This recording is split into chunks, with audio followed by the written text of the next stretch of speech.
we might not even realize that we're already in another recession just as bad as 2008, and we're not even talking about it. Let's talk about some data that shows all the indicators that we are in another recession just as bad as 2008 before it's too late.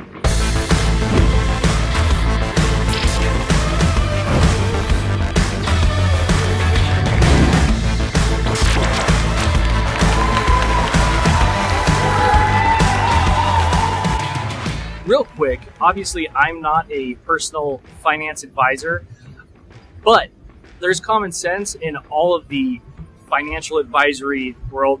Dave Ramsey, for example, that can really help give us some preparation for a recession, getting out of bad debt or having cash reserves, but we'll get into all that later. Today we're going to look into what's happening behind the scenes with this data that could show that our economy is about to hit a recession worse than 2008. And then we'll look at what mass unemployment and government-run furloughs are doing to the economy and how the Fed is freaking doing exactly what it did in 2008, which caused our recession to be even worse. David Blanchflower, who is a professor from Dartmouth, has now warned America is already in another recession just as bad or worse than 2008.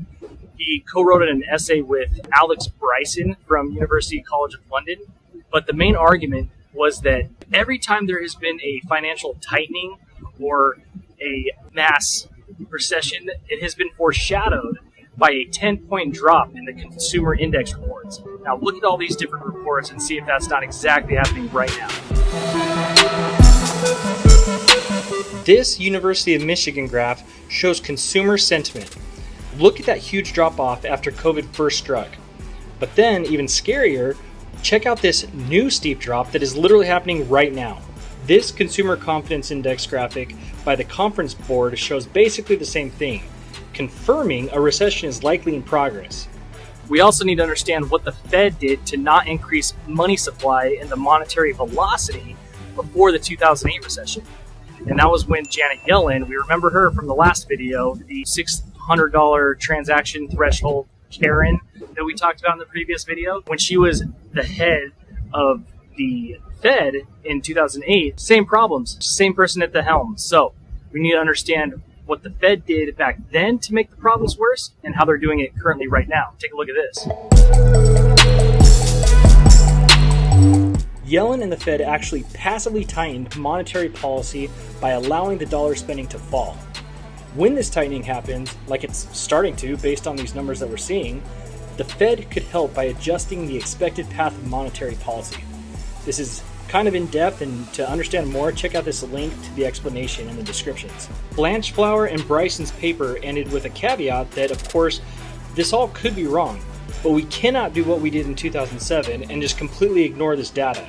These trends, these historical points that show recessions happening need to be watched. And in 2007, we didn't watch it. The Fed made it actually worse, and that's happening right now. Customer confidence is huge to an economy. And if you look at these graphs that we're posting on here, beep, beep, beep, beep, we are falling off a cliff on that confidence. I mean, just take a look at this U.S. consumer price graphic. This is by the World Bank, showing that huge climb in inflation. And then this graphic shows some of the percentages of goods and services going up across the board. Now tack on the craziness at all the ports, and we have some horrible times ahead of us. When I traded Forex, I would look for consumer index reports, consumer confidence reports.